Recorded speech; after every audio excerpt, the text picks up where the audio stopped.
my website and I don't go, Surprise, oh, surprise, I don't really yeah. know anybody else. Like, there's all these big companies and they scare the hell out of me because Yeah. they're just so big and intimidating. So I need to find another little person who can just like. Yeah, just some, just some, but What kind of hosting? It's on WordPress. Just ask Oh, and see. Always. It always You works hadn't out showed that up, way. I wouldn't have found the back. No, you'd have been I'd have been standing standing there the standing whole out time. front, you know, Ringing the dripping. doorbell. No, I actually would have walked in at some point. I walked in. I didn't know where to go then. Yeah, because the door was open. I'm like, okay, nobody's answering. I'm going in. And I pull in, And I'm Carolyn I'm said- watching him knocking on the door and listening and looking and knocking on the door. I was ready to put my hands up in case It's okay. there were any issues. Right, getting in. What's I that? think it makes you high. Thank Oh, you. really? What's in the bag, Kay? Our salad greens from my balcony garden. Awesome. Nice. Yeah, Wayne, have you I've done got so anything much, with your it's like business? crazy. Not Okay. yet, but I I'm picked it just Absolutely. before it Yeah, started to rain. yeah, we did for a couple Look at months this. actually. We had And farm eggs and wild started mushrooms. another business. Oh, for- wow. It Nice. crypto, Well, I get farm eggs all the time, but I want to check the farm place that you guys, the young couple that you guys. Oh, meet. fantastic. Oh, okay. Oh, like me. Farmer Tom? Fantastic. Yeah. I Yeah. need to- I'd like to meet them. It's They're tanking. Oh, so good. I really would. Yeah. Yeah, you'll love it. Yes, I know. That's a big part of the game. But yeah, If my you can, garden, yeah. my you know, balcony garden is if you're growing all nuts. like Should I take your chair? No, this is my chair. I'm about half value. I was gonna move it if I Well, did. same here, yeah. I would make things easy. Yeah, I know you would. But I figure if I just leave it in there, as long as I don't couch it out, it's just sitting there, and then when it goes up again, it's still just sitting I there. asked him, but he didn't hear me because he's busy focused on that. I've been got busy her- focused Yeah, for me too. 2 days straight. I think he's like 4 hours. Do you have them available? Finally, staking this morning. I'm in a state pool, yeah. Good, good. So I don't I even, can but I do don't know that, how to but pull it's not myself out of it. I'm like, well, I guess I can use it for the long run. 'cause I don't know how Check to one, do two. it. Audio There's like a check. withdraw button, but I think that that's just withdrawing the gains. Yeah, I we're made. good. I don't know Oh, I if didn't that's know he was withdrawing writing all the my book. money Yeah, out of the he state just pool, started. so Give it a try. I guess just Can't play screw- with it. can't screw it A up. really Yeah. little You know, one. because it's What is in it, that how to wall, kick it's in, ass, or- what do you use, that list? In terms of the in terms of the government on here It's not like it's gonna and all this disappear. craziness. You know? Yeah. You can always give it a shot. I know, because it's a little What's bit that? vague. He'll probably talk about First it. try it. Oh my God, yeah. Because there's a good title for it. isn't it? Yeah. 100%. Like, Depends it's what's not in it, I something that you guess. kinda How's everyone doing? chance to see in the Everyone good? past or Awesome. whatever. I'm just glad I found the backyard because Yeah. Now you know. now I know. Check the Instead backyard. of just walking in the front door, Yep. I was about to. It's like, should I do this? Will the neighbors call the cops for breaking in? That one would. Yeah, That one would call the No, cops. I think She's she's- so nice. If they thought somebody was intruding, I don't think she bothered. Oh yeah, I guess probably. Yeah, she really doesn't like us. If someone broke in. She doesn't like it. She doesn't like us at all. Is it gazebo? Well, thanks for coming, everybody. Thanks for coming. It's been a wild week, I would say, and especially the last couple of days. I am putting the final touches to my book. Well, the book is pretty much ready to go for online distribution. The struggle that I've been having is just getting all of the connections between shopping carts and merchant accounts and from one page to the next, and does that flow right, or when they go there do they see the information that they're got, or no, all that stuff. So there's a lot of headaches that have to be taken care of. And Taya said earlier there, I have had 4 hours of sleep since Friday morning, so I am in full-on production mode, and I'm really excited that you guys are here because you get to find out what's going on. And somebody else is showing up in a few minutes. Oh, okay, great. Carolyn Sagansky's coming. Okay, awesome. And I know We're Jim expecting quite a few. Jim said that he was coming too. He was, yeah. Who knows? So They might just decide to join. they could very well. Probably what we'll do is that we'll just start off with some news. I'm going to talk about news. There's good news. Good. This goes back a ways now, a few weeks, but 138 countries basically told the World Economic Forum to shove it. That was really good. Brazil was the first, Oh, and goody. then a bunch followed suit. Because basically the issue that they have is this whole collaboration between World Economic Forum, the World Health Organization, and the UN, calling for this pandemic response, this universal pandemic response. And that's what the countries basically drew the line at that point. And I think, Trudeau signed that though, right? Trudeau was in on that. oh yeah, no, oh yeah. These other countries are going. He's the first one to step up. Oh yeah, no, he absolutely loves worshiping He's a Klaus good old Schwab. boy. Yep, and probably will be for the foreseeable future. But that being said, there's the main part of the content tonight here is actually going to address, I believe, what we could be seeing as a 2-year completion to the and dissolution. Do I want to use that word? It is on YouTube. Of the corporation known as the Government of Canada, Inc. Only because the time is ripe. People are really, they're starting to really give their head a shake. And, you know, it's, a few days ago, Taya can tell you, I was getting pretty frustrated and I was like kind of stomping around the house a little bit, having a hissy fit. But the reason why was because I was getting links from people telling me about news that I predicted, we predicted, before COVID. We knew that this was going to happen. And then the fact that there was COVID, it was just like, oh, well, yeah, of course, that's how they're going to do it. That's how they're going to collapse the system. Makes perfect sense. And they did it quite well, actually. I'm a pretty smart guy, but I don't think I could actually have gotten all the things that they got together. They did a really good job. They did a really, really good job of hoodwinking lots of people.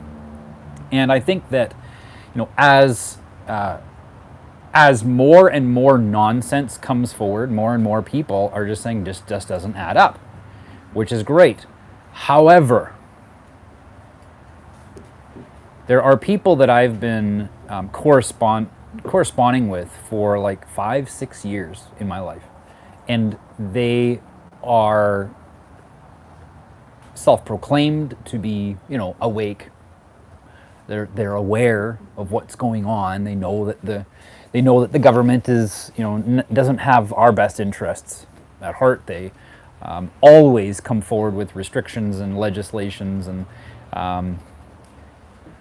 other arbitrary edicts, just so that, you know, because for our safety, right? You know, that's why they have to sell it. If they don't sell it for our safety, you know, it's not going to work, right? We have to feel like it's a good idea in order for them to actually go through with it. Otherwise, they're not going to get enough compliance. And that really is why we have the world that we do right now, is because of how many people have complied.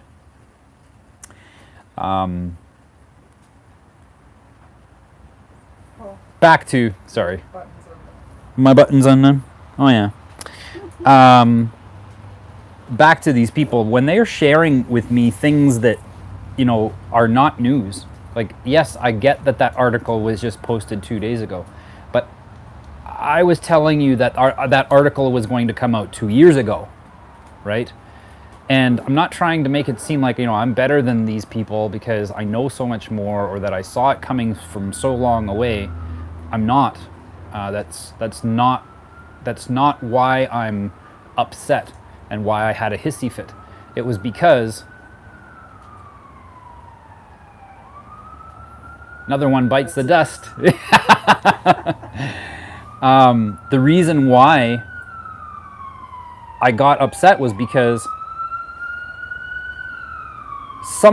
most of these things that people are sending me are either really long news articles or maybe they're short, but most of the time they're like 2-hour, 3-hour podcasts of somebody presenting some newfound evidence about something, you know, and typically speaking, it has to do with the jab. But, and it's just like, I can't rest long enough to watch a 2-hour podcast. We don't have that kind of time. And the reason why a lot of times, you know, we see something and we're like, how did that not get, you know, taken down? How'd that not get censored? How'd that not get taken off of YouTube? How do these people still be able to post on YouTube? I'll tell you why. It's because the one thing that the elites are so grateful for when it comes to the people who oppose them, They are so grateful that they spend hours and hours and hours in front of the computer. It's a perfect setup. That's exactly where they want people to be. Now, yeah, sure. I've been at the computer now for probably 30 hours straight since Friday. But it is, what I'm doing on the computer. I haven't watched the news for a long time. I haven't been keeping up to date on the articles. I'm really right now just relying on people who follow that kind of stuff, who are journalists, investigative journalists. That's their job. That's what they do. And what they're doing is actually helping, because they're providing more and more avenues to help inform people of what's really going on. And when I say really going on, I don't mean, oh, there's another scientist who says that these things are doing damage. Again, like I say, we don't have time for this, right? While we're going on about how, think of it this way, the alternative media actually has the same narrative as the mainstream media, and that sounds shocking to some people, but it's true. They both have the same message, and that is quite simple. Look how fucked up everything is, right? They're both saying the same thing. So when people are sitting in front of their computers or they're scrolling through on their phones and all they're paying attention to is how fucked up everything is, it's really not an environment where they feel like doing something. We need to be moving forward, and we need to be moving forward with the proper actions. Now, what do I mean by that? And Jim is going to try to park in the back, and he's going to find that there's a school bus back there. So Jim go by. Yeah. So he's going to have to park on the street. The thing about making changes in our lives, I've talked about this before. We have to shift our mindset. We have this basic principle. This is something that we're very familiar with. If we want to get a different result in our health, we're going to have to think differently about our health. If we want to think differently about day-to-day energy and how awake we feel and how energized we feel, we want that result to revolutionize. We're going to need to change the way that we think about how energy flows through our bodies. If we want to improve on our finances, we're going to have to change the mentality that we have around finances. If we want to have improved relationships, we're going to have to change the way we think about relationships and what makes relationships work. So it only stands to reason that if we want freedom, we're going to have to shift our mindset.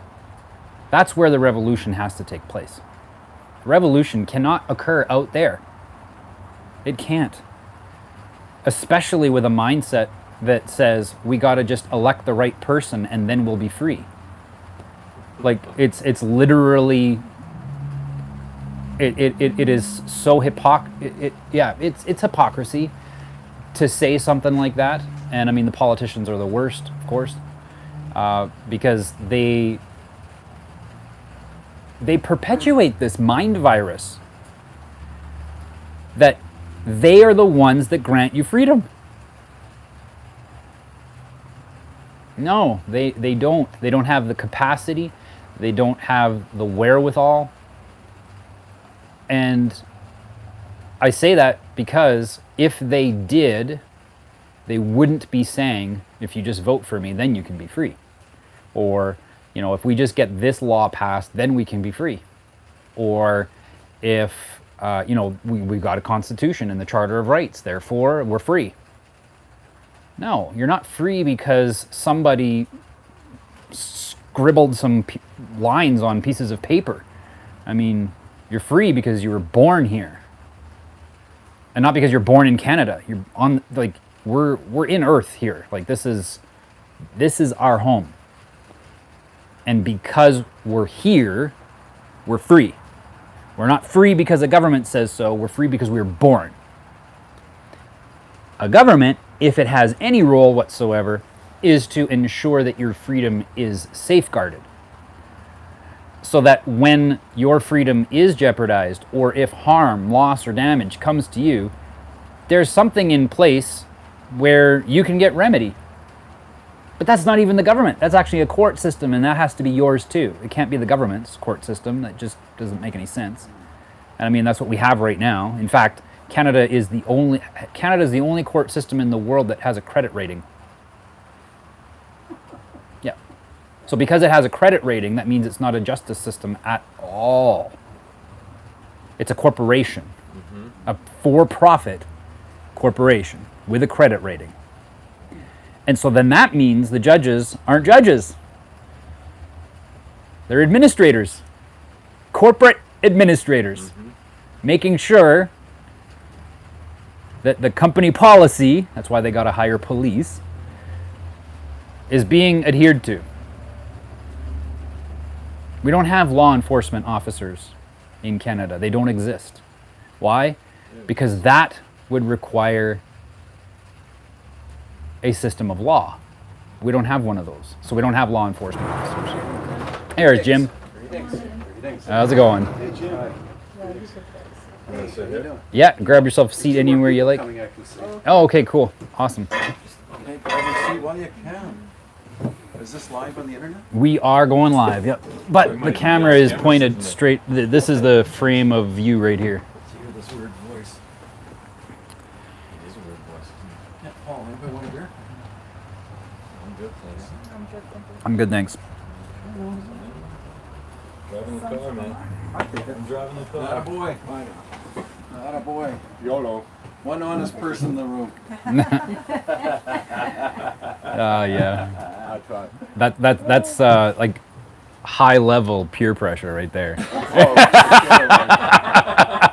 Ear pressure. Yeah. We've done enough lately. So I can move a little bit. Not too much, but I can move a little bit for you. What's that? Hey, I got my first No, fine just today this for one. fun. Oh, you did. Yeah, I'm on. Oh, she gave you a fun fine, a pun fine. By $1. First started going. Yeah. There you go. I'm like, yeah, I'm racked up there. The good news is though, is that a lot of those I don't mind paying because they were good. Yeah, they were really good. Really good. All right. For you. Let's rearrange seats. Yep. Even now, I probably prefer me. So, What happens if she laughs at one of my puns? Then she owes me like a 20 No, slice. it doesn't matter. no, a pun's a pun. Yeah. It's not Really? there. Any other house talked rules about I it. should know about? Yeah.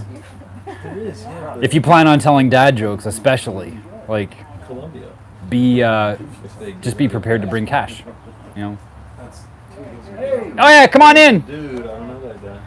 Probably wants to find out what's I wrong. recognize this guy. A couple more people coming. So, mindset.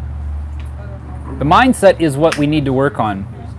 Because if we don't have the mindset to lose weight, we're probably just going to go on the treadmill and go up and down those 5 pounds over and over and over again. You know, because we're not changing the way that we think when we walk through a grocery store. So it only stands to reason that the results aren't going to really be that amazing. There's some total amazing magnets in some of those aisles. Oh yeah, some of the magnets are amazing. Yeah. What Or do you like, mean? or like I've. What are you talking about? That's where all the chocolate bars and stuff. Carolyn, what do you mean? What do I mean? Yeah. The chip aisle for me. Oh, I get you. Yeah, that kind of Those magnet. arrows and stickers. Come on Started in. the health Right food to I section. didn't follow those. Come on in. I walked wherever I wanted to. Glad to have you here. Help yourself to seats anywhere. Well, That one's Taya's. Yep, this one here. Anywhere but that one. off limits.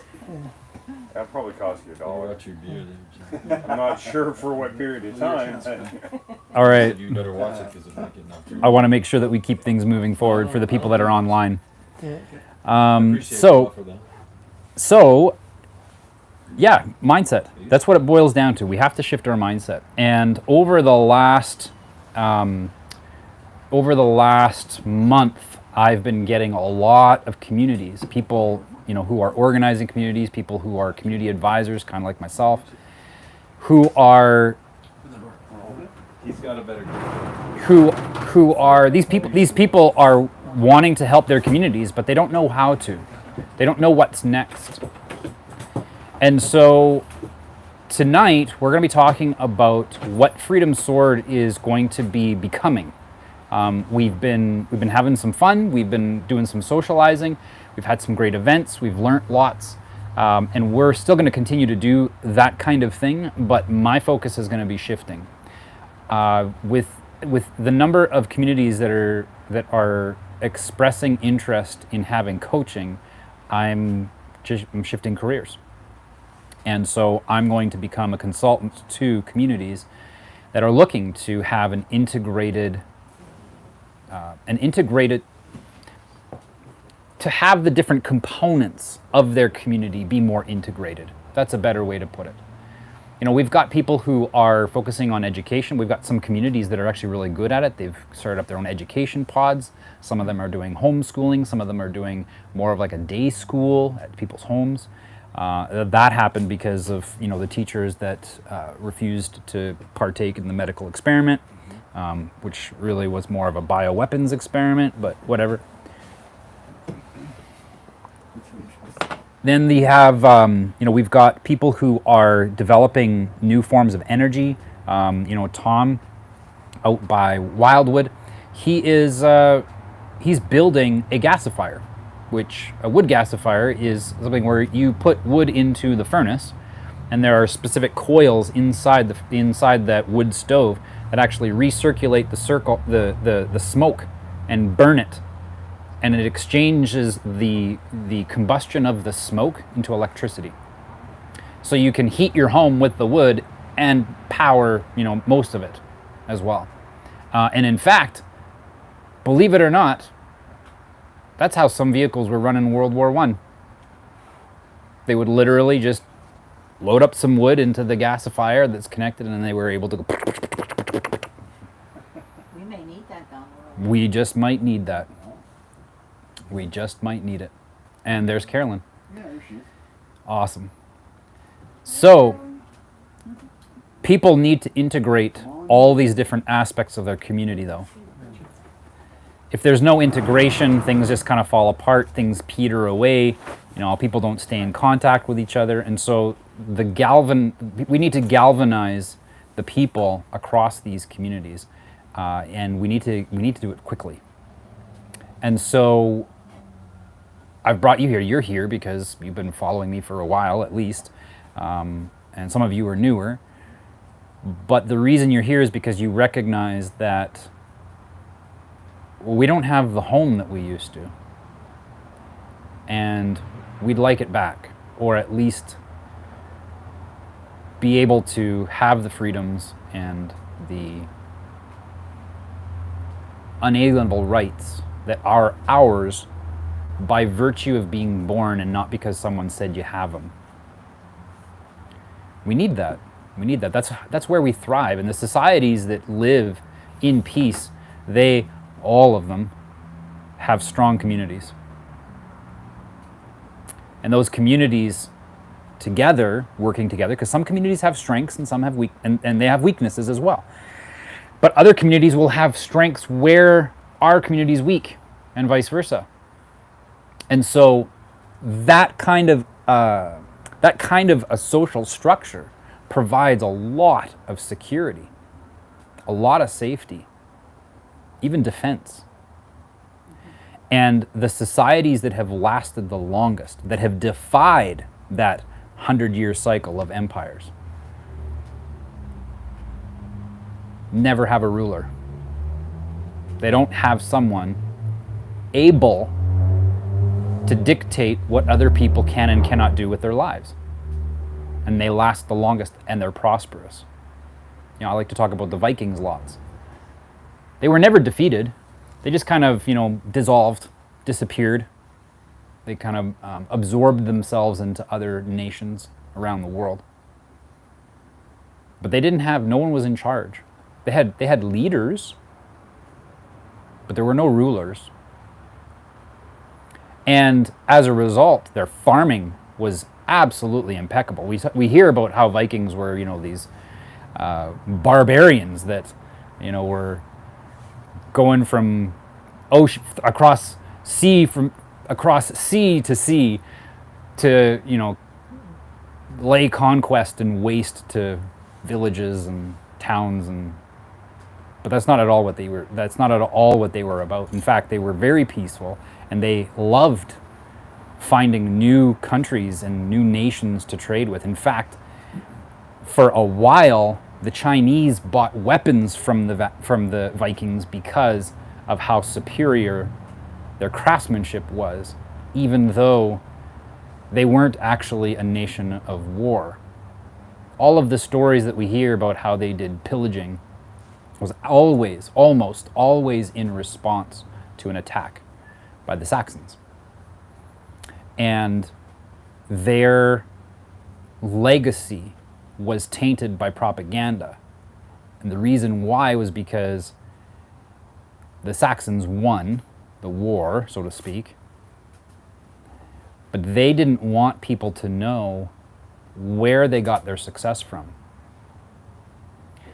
Governments want you to know that your success comes from them, that they are responsible for creating a civilized society in which you're forced to have your property confiscated in order to have that well-being, that civilization. How civil is it to have your property forcefully confiscated? I don't know. I don't think it's very civilized, but that is the logic that comes with the state and how people view it. There's tons of people who continue to make pathetic arguments for government, and I say that, and I know that sounds strong, almost seditious, but I'm going to share with you tonight what mentalities and what paradigms I'm bringing forward for people not just in Canada, across North America, and probably by the end of the year to surrounding nations as well. And technically, if you go by as the crow flies, Russia is a neighbor. And the number of people in Russia that think like we do is also growing. And I believe that we're going to see a new form of alliances being created. But that's for another time. So tonight, this is more of just an update, let you guys know what I'm going to be up to here over the coming months and probably for the next few years. What that looks like, I don't even know. Like we're not even really sure. It might be where we hit the road and we go from community to community that are looking for our help, and we work with them directly in their communities. We are doing kind of a test run, a bunch of events here in a couple of weeks in BC, and we're going to be visiting 4 different communities in 4 days with 4 meetings. And it's kind of a whirlwind, but we want to just see, what kind of response do we have when going and teaching people how to build community, and and equally as importantly, I shouldn't say more importantly, but equally as importantly, have these communities develop their own constitutions, because we don't have one.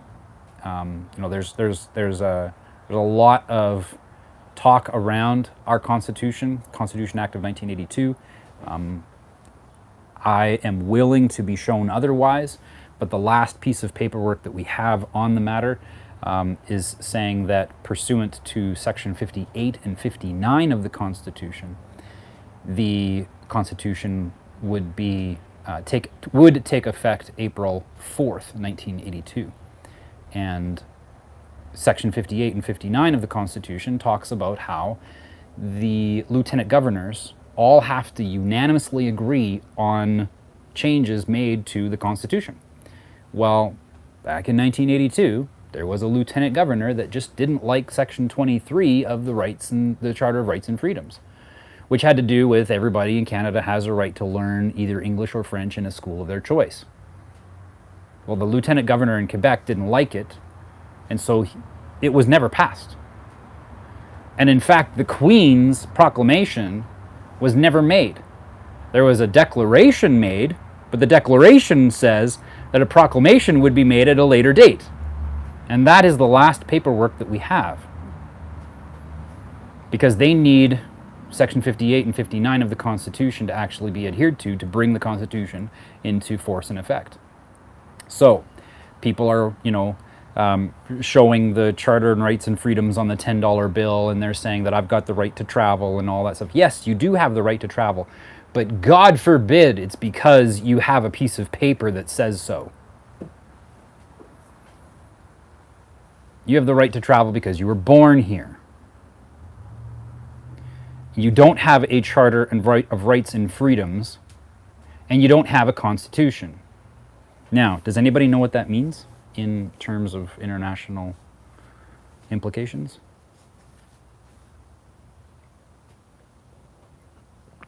Canada is not a country. We are a British outpost, in fact, a military outpost. That's why we have governor generals and lieutenant governors. Yep. That's why it's the Royal Canadian Mounted Police. It's the Crown's. It's not ours. We went to school taught that we were sovereign. But in 1930, Canada actually told Britain, we don't want to be sovereign, because if we're sovereign, we don't have power anymore. The people have the power. And Britain is like, yes, that's right. Kind of like what we did with Hong Kong. We helped Hong Kong by allowing them to be more free. That's what we want you to do to Canada, because we can't afford your damn country anymore. We can't afford to keep your outpost up. So please, form a de jure government and let's please just be recognized. And the leaders of the day said, no. We like it the way that it is, because we've got a good stranglehold on the people. And so they just went ahead with it, and that's called a de facto government. There's this movement, and I'm not going to, I was in error going to be talking about some of the other freedom movements that are out there and some of the people that are doing various things that,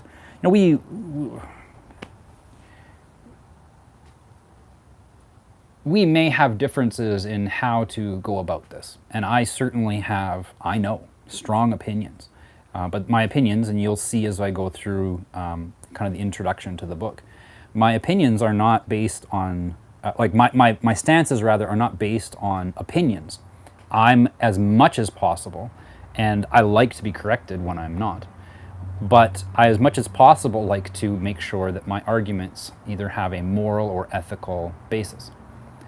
If they don't, I want to fix that. Because I don't want to be, I don't want to be straying from morality and ethics in my arguments. I need to make sure. I'll give you an example. You're free. You are actually free. We are all free. Now, we may have restrictions on those freedoms right now, but the fact of the matter is we are free. There's no amount of legislation that can occur. There's no amount of voting that can happen. There's no amount of democracy that could assemble, that could magically bestow authority onto someone else to tell me how to live my life. That's a wonderful thing to know. Because now, from an ethical standpoint, I can say with confidence that if there's anybody that thinks it's a good idea to put their name on a ballot in the parliamentary system that we currently have,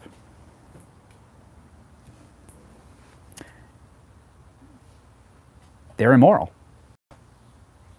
Because they want to be able to tell somebody how they can and cannot live their life.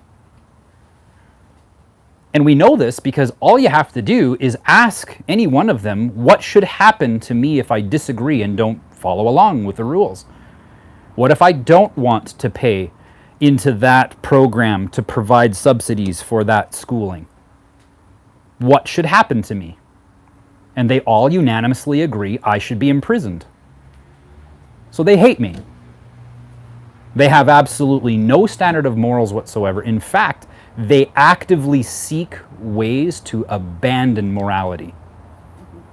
And I have proof. Like we have more than enough evidence, but from an ethical and moral standpoint, we have this proof. And so this here is the introduction to the manifesto that I am writing. And this manifesto is going to be covering various areas of our lives that we need to self-govern. And how we do that is not important. Because some people will be like, no, the only way that kind of thing is going to happen is through communism. Great. Start up your own community, like I've been saying for the last 2 years. Start up your own community, set it up with communistic values, and I'm sure that if it works, you'll do great. But the moment that you tell me I have to live under that kind of environment, you're violating every rule of ethics known to man. I will never, ever, ever tell someone that they have to live in a society where there is zero government. But I will make every moral and ethical argument to show why that is the most amazing, peaceful environment that anyone can live in. And there's lots of talk about, well, we need government for this or that. For instance, roads. That's a really common one, or healthcare. Let's deal with roads for a second. Do we really need the government to build roads? Because we did fine before World War II when we didn't even have taxes in Canada. Some people. Roads are not in such good shape anyway. Yeah, and the roads aren't even in good shape anyway. But no, I mean, let's say, for instance, you were to actually ask the government, say like, okay, so all of the money that we did pay in taxes, let's see how much of it you told us was for roads and how much actually went to the roads. Where's the accountability? We can't even do that. I mean, you can go ahead and you can pull a Freedom of Information request and all that stuff. You can do that and you can get some numbers. But you can't hold these people accountable. Why? Because we don't have a court system. We have a corporate administrative assembly. That's what the court system is. Oh, and we've got the folks from Saskatchewan are tuned in now. So, I'm going to read to you parts of this. And then what I would like to do is just open it up. People can ask questions. I mean, this is my manifesto in the sense that I wrote it. But when it comes to teaching people how to build community, no one person can have all the answers. Some people are going to want to have a really libertarian community. Some people are going to want to have a really stringent government in their community. And that's great. If everybody agrees with it, if you come to a consensus that that's what you want, you've accomplished the same thing that I've been trying to tell everybody we need to do. Live in peace. Because yes, you can actually do it under communism. There are studies done all over the world of different communities trying different things. And in India, one of them is actually where there's no ruler. There's nobody in charge. It's an autonomous organization, a community of about 400 people, and nobody's in charge. They take care of their own roads, and they just do it. Something needs to be done, they just go do it. They share from each other's gardens. Everybody gets paid the same. And they do it, and it works. It's wonderful. But the moment you try to impose any kind of lifestyle upon a large population, you're going to have problems because not everybody's going to agree. And that's okay. And guess what? They don't have to agree. Because they don't agree, let them form their own government. I mean, even in the states, every state is actually registered as its own country. So if they want to have a completely different government, they can go ahead and do it. They don't have to follow along with whatever the Republicans and the Democrats are doing at the federal level. They don't have to. They can literally create their own country in a flash. Again, it just comes down to consensus. So,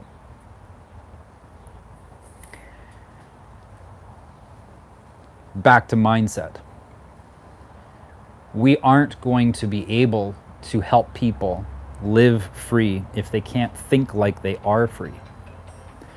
And the way to know, the way to think like you are free is to change the meaning that you have to certain ways of being that you've had for years, right? We've had this concept of voting for someone who presumably is moral to govern. And it's just been such a way of life for so long that there are certain mentalities that continue to perpetuate. And once you see and define clearly, okay, well, if that's moral and that's ethical, then so is this and so is that, but that isn't. You can follow a breadcrumb trail of logic to determine whether or not what I have to say is even good or bad. So I'm going to share with you what I've written here. This is the introduction to the manifesto, which is going to be, I actually wanted it to be out today, but I was, like I said, when we first got started, I was having some issues with connecting everything, all the tech. Imagine, though, a bicycle wheel that has weakened spokes. It's only a matter of time before a spoke gives out and the wheel falls apart. Now, to prevent it from happening again, it's important to ask, when did the wheel actually lose integrity? It was in the assembling of the first compromised spoke. Before it was even put on the bicycle or wagon or whatever. Before it was even rolling down the road, it had lost integrity because a compromised spoke was installed. And our country is the same way. It matters not what intention the creators had when composing the Constitution. It doesn't matter how many rights they say are covered by the charters, bills, acts, or of the thousands of pages of laws conjured over several decades. It doesn't even matter who assumes the position of prime minister. The country never had integrity. And we know this because, like a wheel with weak spokes, it's now falling apart. Now you might ask, is it really all that bad? Well, the nation has devolved so drastically over the past few decades that people have not only forgotten, but even abandoned the paradigms that allow them to reign over their governments. And in reversal, they adopted new paradigms and a broad spectrum of beliefs, varying in the degree of right the government has to reign over them. For those of us with the foundational comprehension of morality, it's painful to continually warn our fellow man and woman of predictable outcomes and the inevitable result of this reversal. It is the hallmarks of civility and unalienable rights that are systematically eroded from our culture. It's as if we speak a different language. We may even feel like foreigners in this very nation that our fathers and grandfathers suffered in service to protect. Their sacrifice is proof that they believed this is a good country that will keep my family safe from harm, where they may prosper and have an abundant life.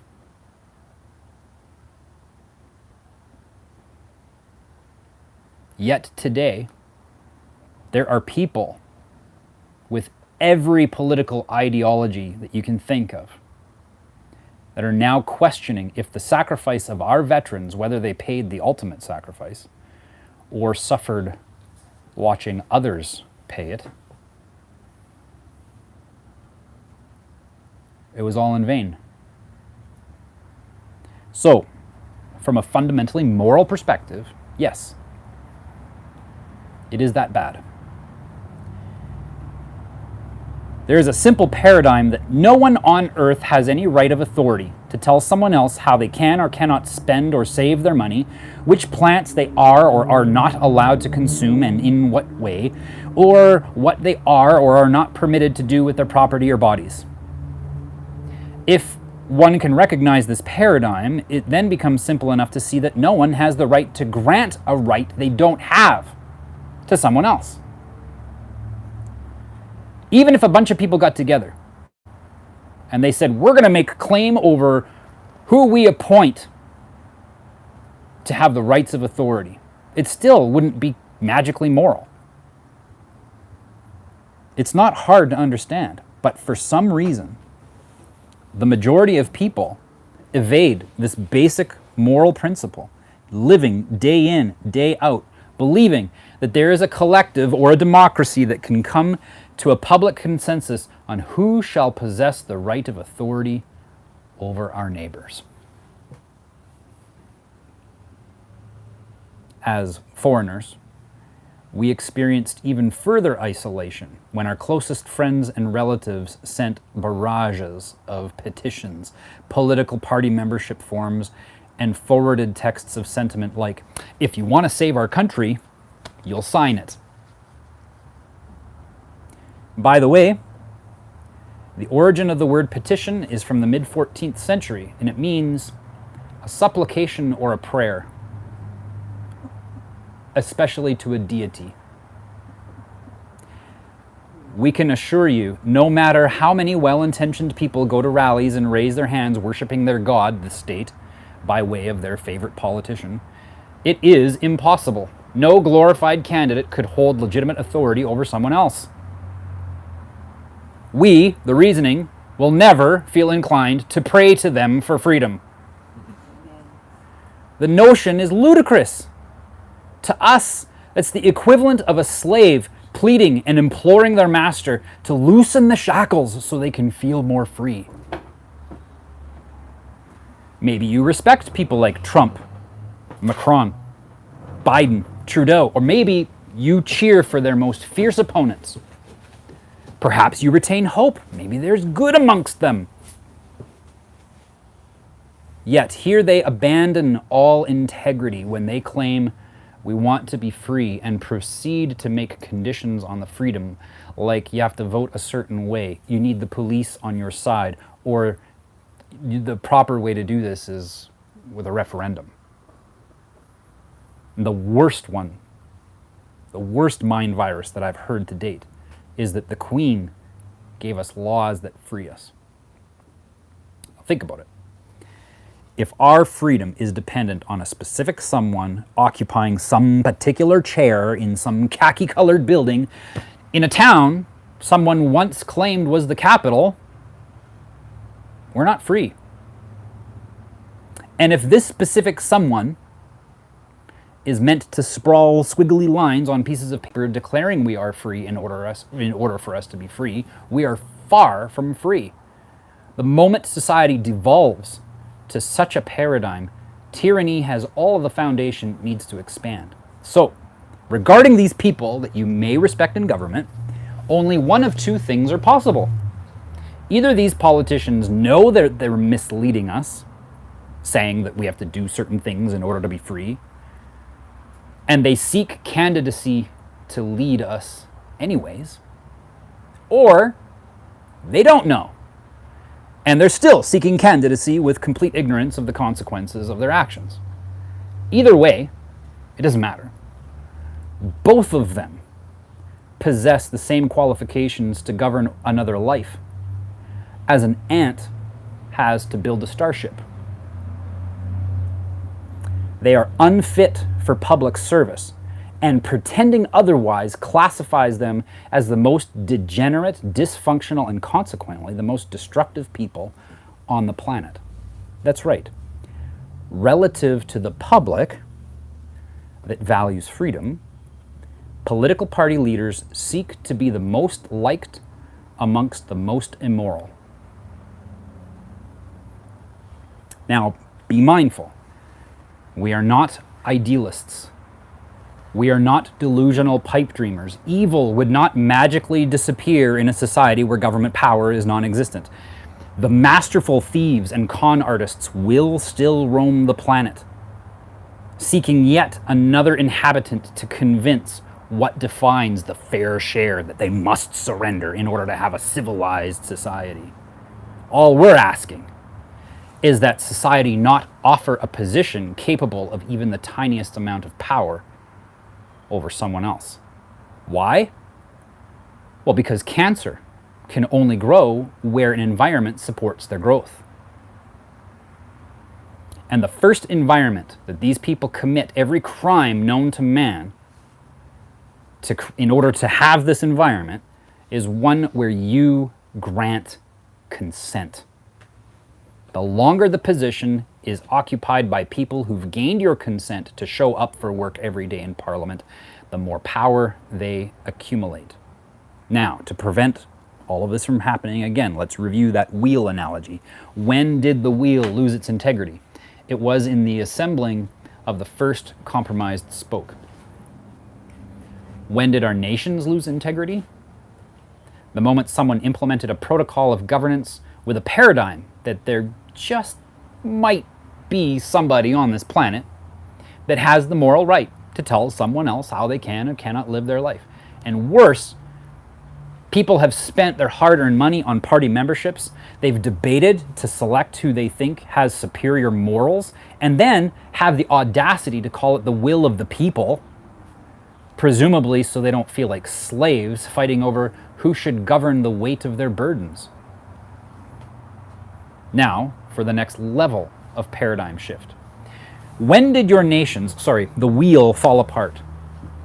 It was when people insisted that it be used over and over again, never inquiring why it wasn't working so well. The people insisted that these positions exist year after year, edict after arbitrary edict, selection upon selection. These leaders were told to take responsibility over a plethora of areas of our lives. They were told to represent us. They were given responsibility over our health care. The people paid inflated and inflating subsidies in agriculture, and they surrendered governance over their schools to the state, these people are usually incredibly evil or of the dimmest consciousness. The most prominent and popular are both, because they're given a budget and still they don't do anything effective. In fact, they disregard it and they abandon anything that resembles fiscal responsibility. Usually, this takes the form of payouts and contracts to their alliances, aka senators, corporate sponsors, foreign interests needing COVID relief funds, and etc. If that wasn't enough, they fixed all their problems through borrowing enough fiat to economically enslave our great-grandchildren. Meanwhile, cleverly disguised as healthy, inflation was robbing you the entire time, eroding the purchasing power of your means of exchange. And now that curve is exponential. While it would be lovely to hold them accountable, please take a moment and expand your consciousness to the harsh truth that the relationship between them and us is parallel to you and a leech that's latched onto your ankle when you swam in the creek with your friends. You do not need to wait for a leech to realize its error. It actually lacks the awareness to know it's a parasite. Just flick it off. And for the love of life itself, realize it's fine if you don't want to. It's fine. You're free to volunteer yourself to be careful to not harm the leech. Just know that going forward, if you vote in another selection that so much attempts to perpetuate government such as we now have, to those who've been trying to help you see the most peaceful path, it will appear that you looked to a swamp to find a replacement for the leech that you're not happy with. It's okay though, We can't technically blame you for not believing us that we told you about the leech, because just like leeches contain anesthetics that numb the wound area just enough to render the bite virtually painless, the substances that dilate blood vessels to increase blood flow to the site of the bite, the government also has a substance that numbs the public. It not only renders their obscene and treasonous taxes and arbitrary fines virtually painless, it has the stacking function of increasing the flow of resources out of your possession and into the revenue and tax agencies. And the substance that they produce to accomplish this numbing effect is division. Yes. They are incredibly pleased with how well their subservient masses squabble with each other as they promise to align their policies, acts, and mandate passing with what is most preferable for all their subscribers. Of course, this is also done with glee, for they are fully aware that this escalates society's self-inflicted collapse, which they need to have occur because they know the paradigm of most people is such that they will beg yet again for another solution that requires just a little bit more totalitarianism. So they inch forward, granting the solutions and in perfect turn erode our freedoms. After decades of watching the slaves in the fields, restaurants, schools, office towers, after watching all the slaves fight over which representative they'd rather hold the whip, this is a call for the voluntarists. Those who seek higher agency in their own lives and who have the patriotic passion to build a nation that secures your freedoms beyond what any history book has ever accounted. The only people we have a hard time uniting here are with those who justify the initiation of force for the greater good. And this common ground that we're realizing we've had this whole time is the ultimate weapon against the tyrants. For their primary focus is to ensure that there is plenty of division, to have the slaves fighting each other instead of rising up against the master. So take responsibility. See the parasite for what it is and flick it off. Because when the proverbial wheel breaks, and it will break very soon, the cascading destruction of the wagon that the masses are white-knuckling will be something very few will survive.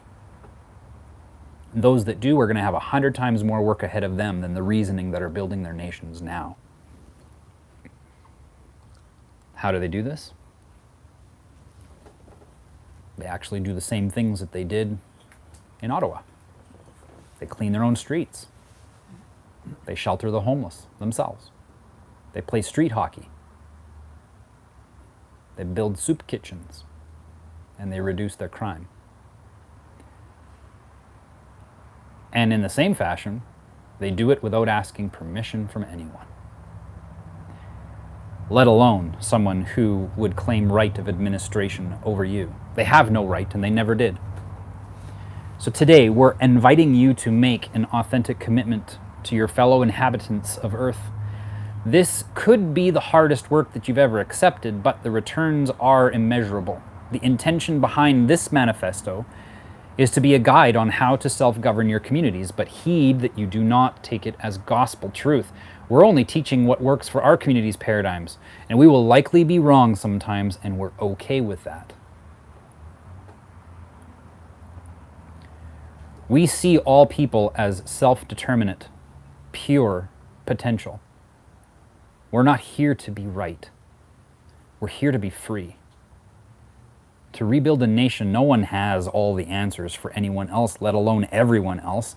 And we recognize that as we, the people, take responsibility, full governance over our lives, together we are creating a world where integrity is incentivized and corruption is simply no longer profitable. We are establishing communities all around the world that are creating systems and infrastructure for communities, counties, provinces, and states. Things like food security, transportation, decentralized identification, judicial, constitutions, medicine, natural resources, elections. And as you can imagine, this is a lot of work. But you can lighten the workload significantly. First, please share this with anyone you feel would benefit from having a community that values what they value.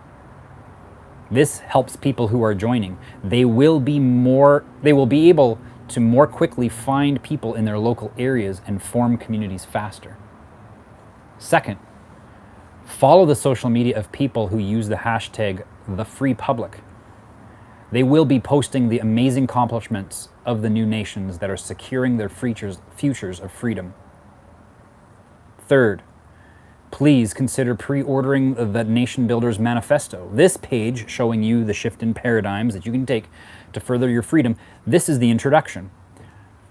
The remainder is a collection of wisdom from people both dead and alive who share what's worked for them and their communities as they took the beautiful journey of becoming a sovereign nation. The people who contribute to the Free Public and purchasing the manifesto in advance will be introduced to each other through a private forum where discussions and collaboration between today's nation builders are taking place. I can tell you, the opportunities being born today will create generational wealth and freedom. Fourth, form the bonds that lay the foundation for strong communities.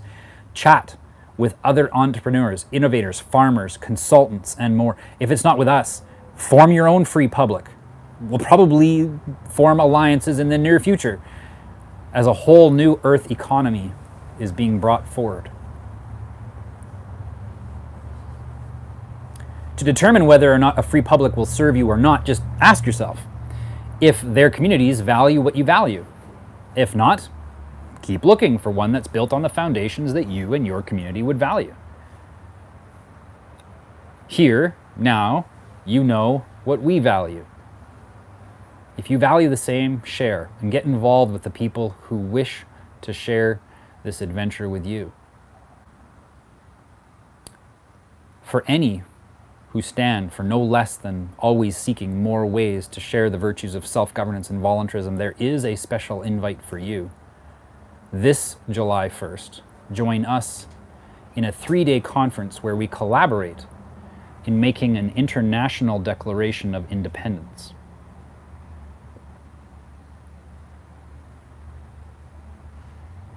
And that is the introduction.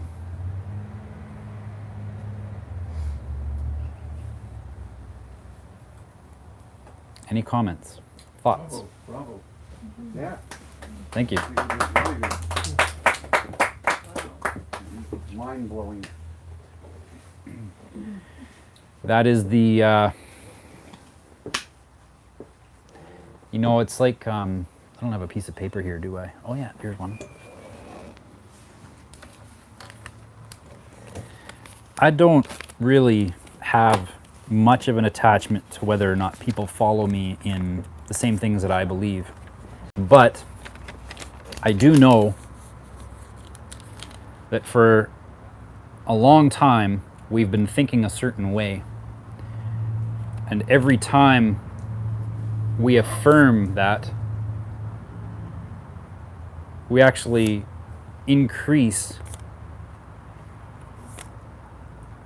the way we think, because we just affirm this way of thinking over and over and over again. We do it when we submit another petition. Like a petition literally is asking them to exercise authority over you.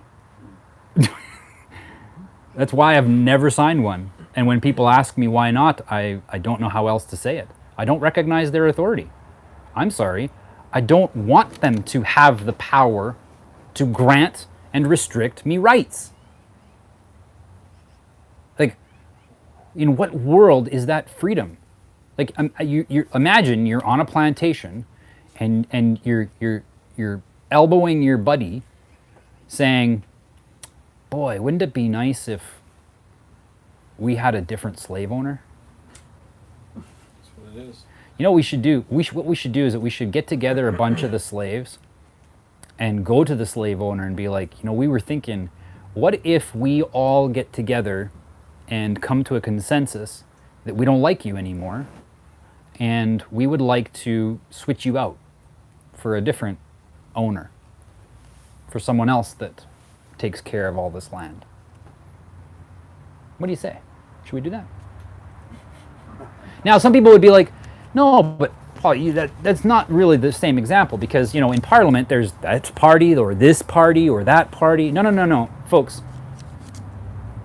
The Parliament is the slave owner. They just rotate slave owners out, or representatives out, basically. That's what we're doing. It's like now, instead of an actual slave owner that owns the whole thing, it's a corporation that owns the whole thing, which actually they don't, but they have us convinced that they own the whole thing. Because I don't think the slaves probably ever saw the deed of title that the owner had. I mean, the owner wouldn't have shared that with them. It's not important to them, right?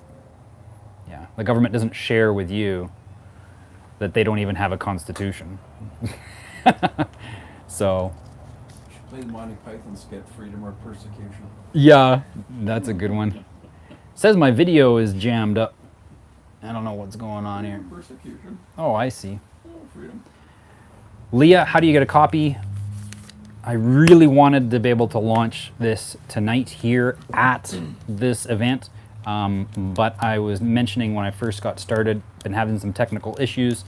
You can even ask Taya. I was in a foul and villainous mood earlier today because of how frustrated I was. Oh, back to this. You know, we have this happening, right? People get this happening, and it gets to the point where, you know, I can't even hold this piece of paper up anymore, right? And so the objective to the manifesto is not to make people all of a sudden, you know, believe what I believe. That is, I just flipped it over, right? That's not what my objective is. My objective is simply, I don't want you this way. That's it. If I had a thicker piece of paper, this is like really fine paper, but if you have, you know, a nice thicker piece of paper or like construction paper, you can kind of give this an example a little bit better, where it's folded and then you stretch it out, right? But it still folds over. And so you stretch it out some more and you actually fold it the other way and then eventually it becomes straight again. That's an analogy that I've used in the past to help people see why I talk the way that I do. I know it's, it's anarchistic. It really is. And I'm okay with that. Because I know people will say things like, oh, well, you know, you just want chaos and all that stuff. Because if you have anarchy, if nobody's ruling, then some warlord's going to come along and assume responsibility over everybody and, you know, dictate their ways and tell you what you can and cannot do. And they're going to force you into their way of life. And it's kind of like, well, that's kind of what's going on right now. And you did that with democracy. So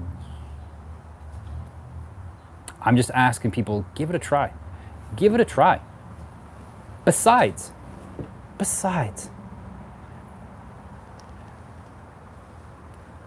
we've been living this way for a long time. We've tried it out for a long. We've had over 6,000 years of recorded history of how well governments work out. And I mean, we can even do a quick thought experiment that really helps put it into perspective. You know, what this has been like for the last. We've tried it, guys. We gave it a shot. They showed us they don't care, and in fact, you know, the 1900s, 200 million people died under the experiment of government. Literally, at the declaration of an order, 200 million people have died in the 1900s, and I believe that the tyrants of today view the tyrants of the 1900s as amateurs, and they're actually ashamed of their predecessors for how pathetic of a job they did at extinguishing our lives. Because boy, oh boy, are they catching up. Boy, oh boy. Where was I going with that?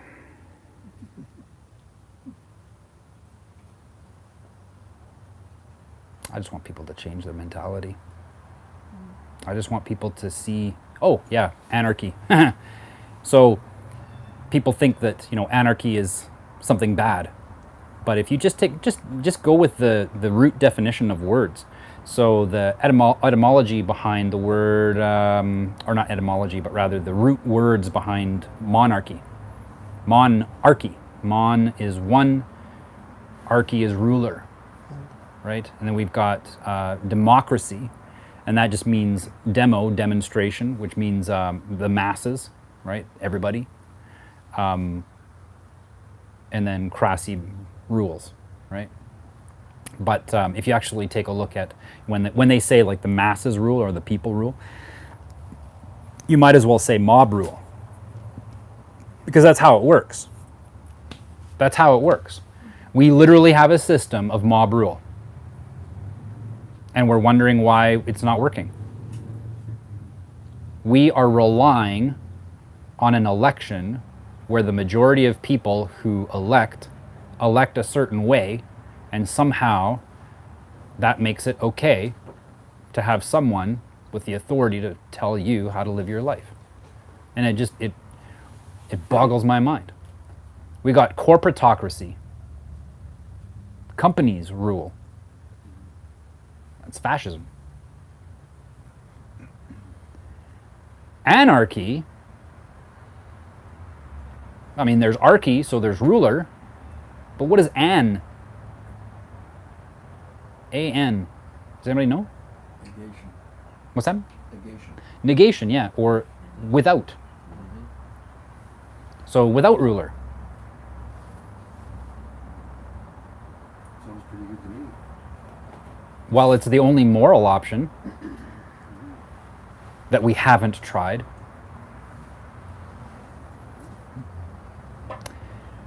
And I think that the people are ready for it. Now, I'm not marketing it as anarchy, obviously.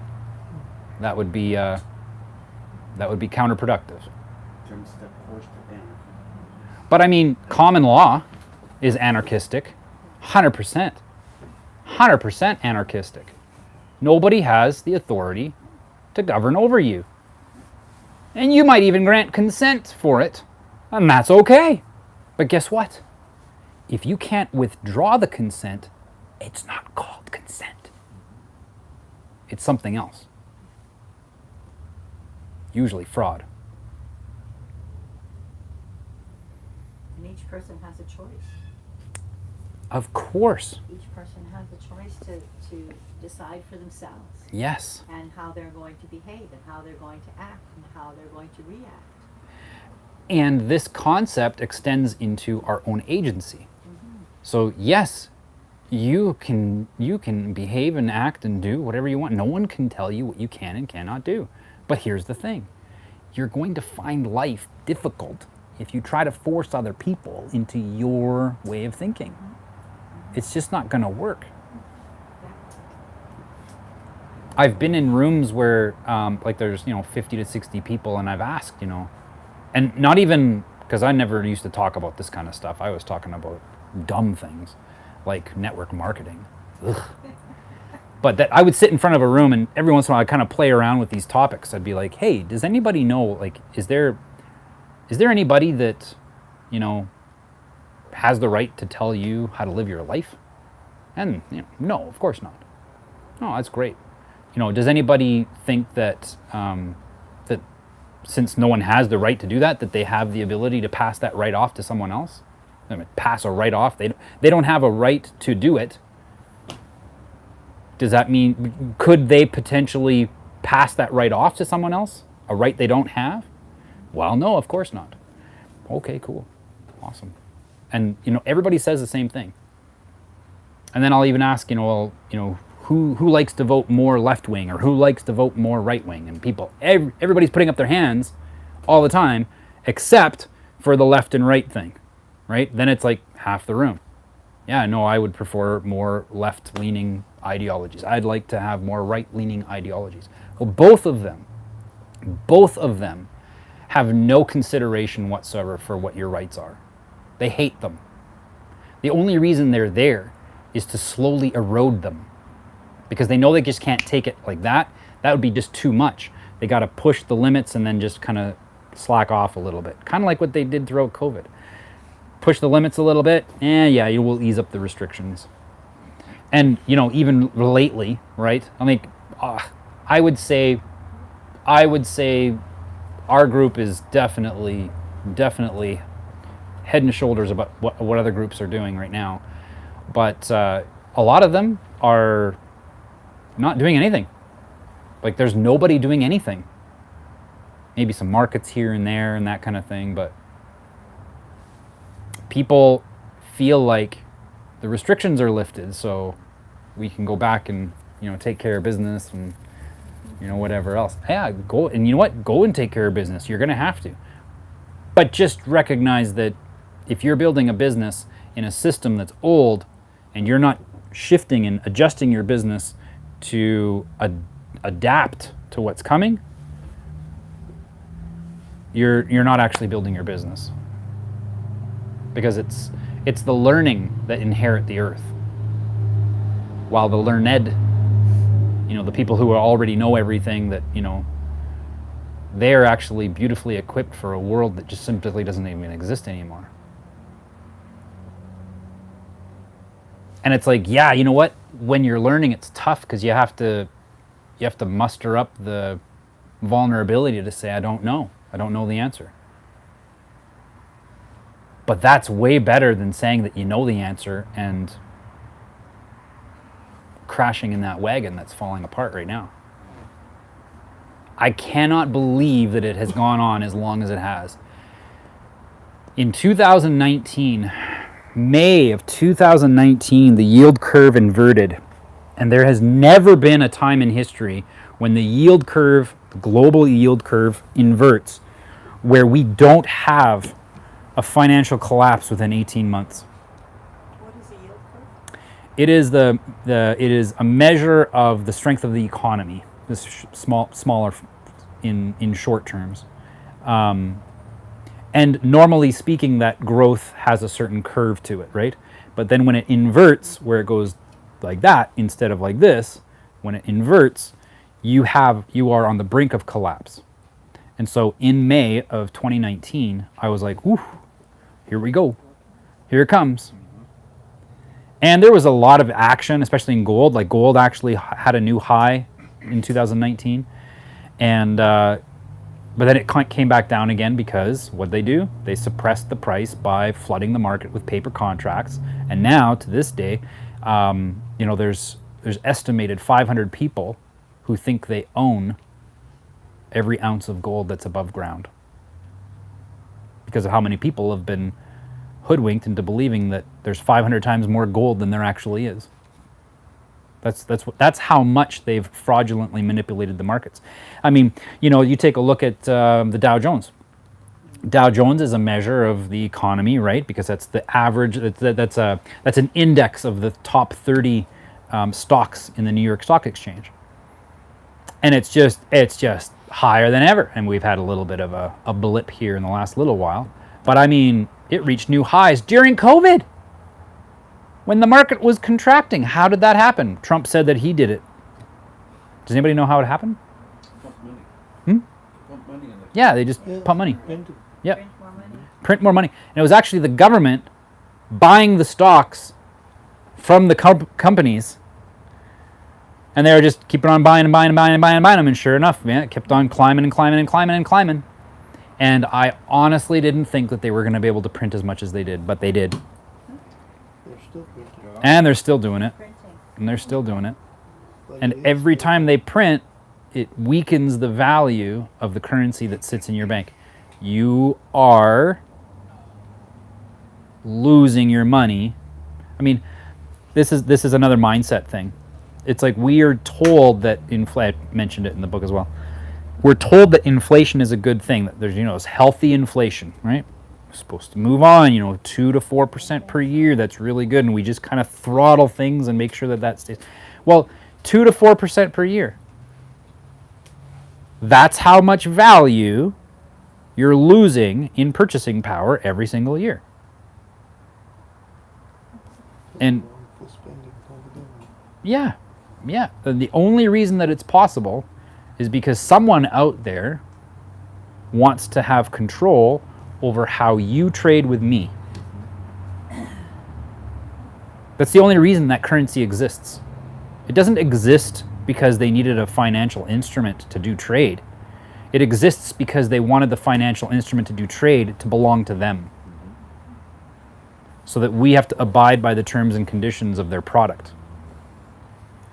And like I've been saying for a few months now, if you have a product and you don't like it, let's say for instance a cell phone or something like that, and you don't like your cell phone plan anymore, or maybe you don't like the service coming from TELUS or Rogers or whoever,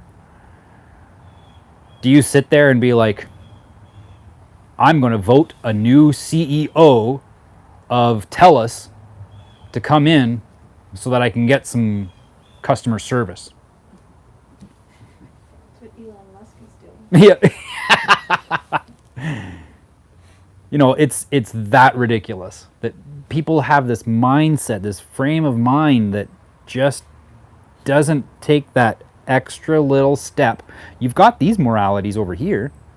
Carry them forward. Guess what? Morality applies to people who are in government. It's true. And we like to say, oh yeah, no, those guys are bad and they need to be taken out. We need to hold them accountable, blah, blah, blah. Even the court cases, right? We need to get court cases. These people are supposed to be representing us. They're supposed to have our interests in mind.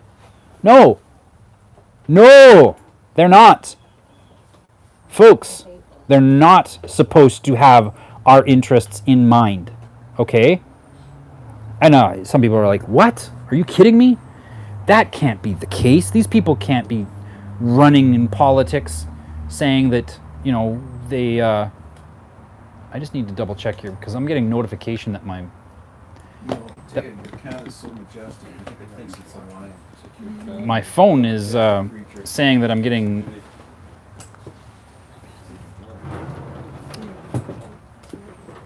I have to just reset this here and hopefully that gets my phone to charge. So, That's okay. You didn't have to sneeze. sorry about that. But it's nice to see you, Fred.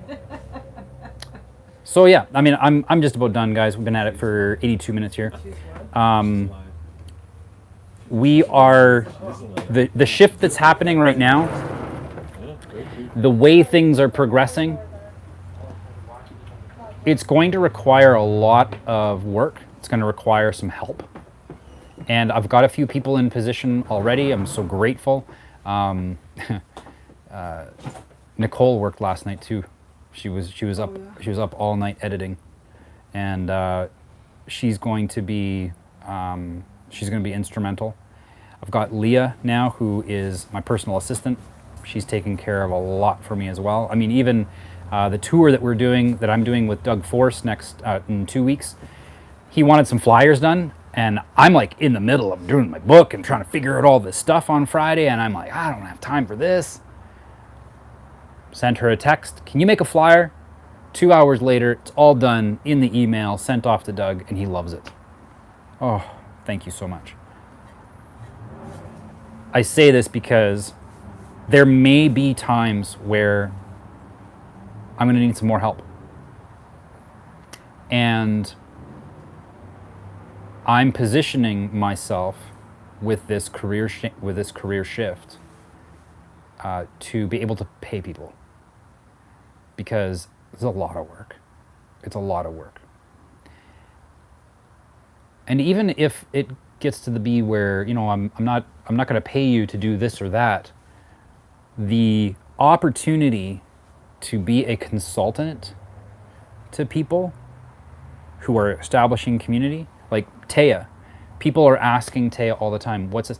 We were watching a movie the other night, and someone here in town found a mushroom underneath their deck, and they took a photo and sent it to me. And I'm like, I don't know what this is. So like I'm showing the phone to Taya, and she's like, well, say it's this. And I'm like, finally, I just handed the phone over to Taya. People need to know these things. They need to know how to get medicine from their backyards. And there's so much. I didn't even realize. When I first met Taya, first of all, I was enamored. So when she said that she knew about lots of medicine in the bush, I was like, oh, that's cool. I'm in love. But it really hit me. And I knew because, you know, working with her and even going harvesting with her, that's been so enlightening. But it really hit me when we went to Fish Lake, the week before we went to Fish Lake as a community. When we got out of the car and she's like, well, let's go see what this trail has. And within 5 minutes, she had the entire weekend planned just because of what she could see growing in the ground. And it was an awesome weekend. And it was amazing. So you should get married.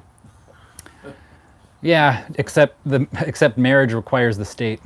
I don't understand. So fuck that. Get married. Yeah.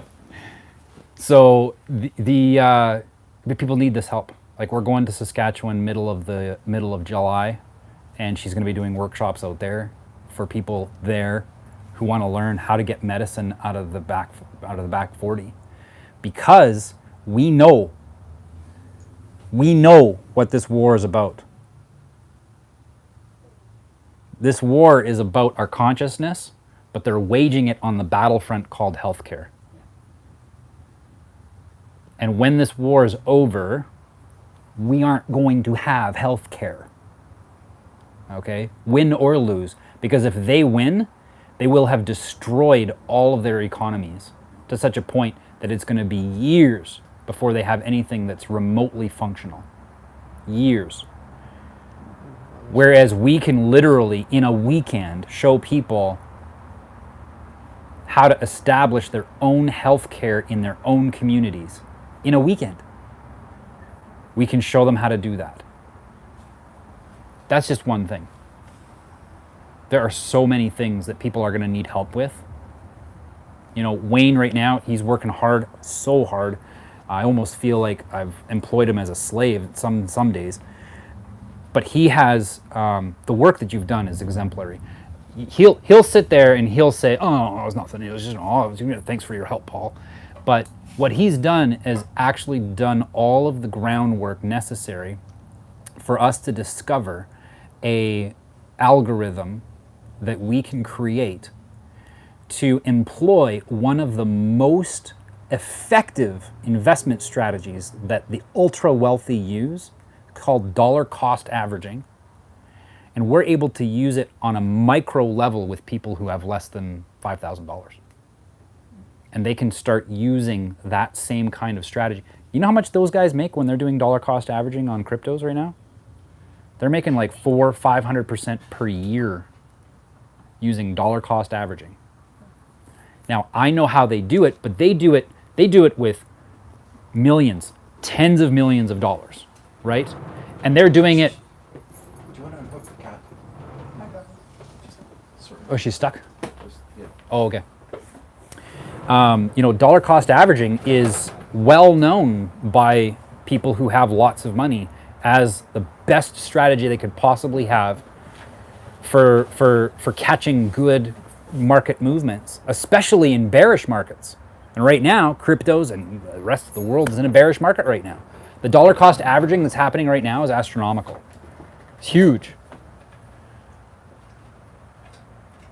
And what Wayne has done is actually made it so that we can do it on a smaller scale and still make it something that people can partake in. And not see the wealthy, though, when they do it, they wait for 5 months, 6 months before they close those trades, before they finally take profit.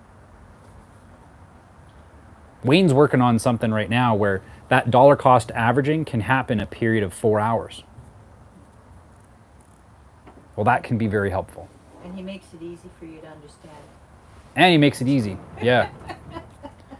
You know, and that knowledge is going to be brought forward to the communities. Why? Because it's going to come up in conversation, how do we set up our local bank? Perfect. There's a solution for that. We can set up a local bank. There's a guy here in the city, he's now selling his company that he's had for 25 years. He's liquidating the whole thing. And he wants to set up a small, local infrastructure bank. Because the banks are collapsing. Did anybody know what happened to Japan a week and a half ago? Yeah. The finance minister, now finance ministers never do this. The finance minister of Japan went on their national television and announced that the yen was going to crash. Wow. He actually admitted it. The strongest, one of the strongest currencies in the world.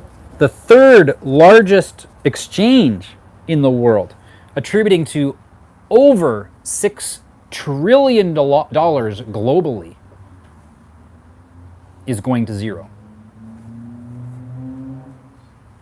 The moment that had happened, all of the investors that had government bonds, which by the way are guaranteed investments, they all went to the government and said, pay it up. Now, so guess how they have to fix that problem? Print more money. Print more money. Pretty much it. Which is why the finance minister said Yes. the dollar is going to collapse. That's it. There The you yen go. is going to collapse. So knew thank there you. was And that is the first time, I believe, maybe the second time, I can think of a couple times, Was in Japan. where I actually heard a politician speak the truth. There's always Actually, an it agenda happened with though. George Bush. Hello, Kitty. 2008. Yeah. Yeah, except, well, yes, he was said a it, funny one, right? but the finance ministers didn't say that, though. Like, It's the worst depressing since the. yeah. Yeah. He had a show of it, and he'd show like matter of factly. Yeah. There's an agenda behind everything. It is amazing to watch happen. This Japan crashing. Hey, by the way, if you guys want to learn how to do quick forex trades, I can show you how to get started super fast. Put in $1,000 and short the yen, because it's going to go down for the rest of the year. Yeah. What do you think about the ruble going up? Oh, that was It's already expected. tripled. That was expected. Yeah, for sure. It was funny. Some of the people that I follow in the crypto world, and they're like hardcore crypto people. I can't really stand people who go crazy about crypto. I admire it, but it's more about the technology than it is about the coins. But some of the people that I follow, you know, and they're like, "Oh, if you don't buy this, you're stupid because it's going to go 1,000 times this year." Some of those people. She listened to You're you. confronted by a cat. Yeah, some of those people were saying on Twitter, "I'm just gonna go buy some rubles," because the opportunity for them there was actually better than in crypto this year. Arbitrage. Yep. Have you heard today the news about the new sanctions against Russia?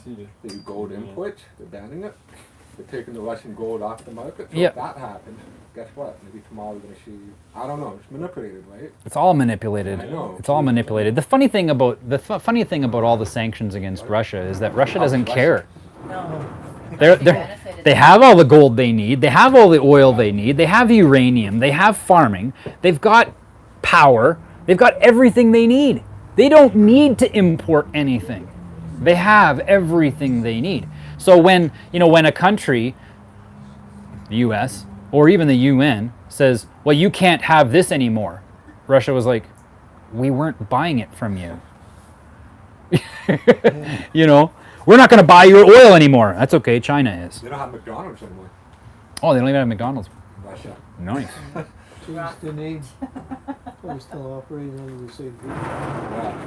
I heard there's like a whole list, like 100 lists of companies, and they're all WEF, like associated. Oh yeah, yeah. And they all pulled out. They all- That's actually a good thing. That's funny, eh? But I can see Russia becoming a major world superpower. Well, the reason why Russia has been demonized and ridiculed by the world for the majority of the past 30 years is because they refuse to have a central bank that's a Rothschild's bank, right? They just refuse. Okay, I knew there had to be something going on. Yeah. I mean, it's the same thing with Hussein. They didn't go after Hussein because, Iraq. yeah, Yeah. they didn't go after him because he had weapons of mass destruction. The UN confirmed that the same year they invaded, And Gaddafi. and Gaddafi. Libya.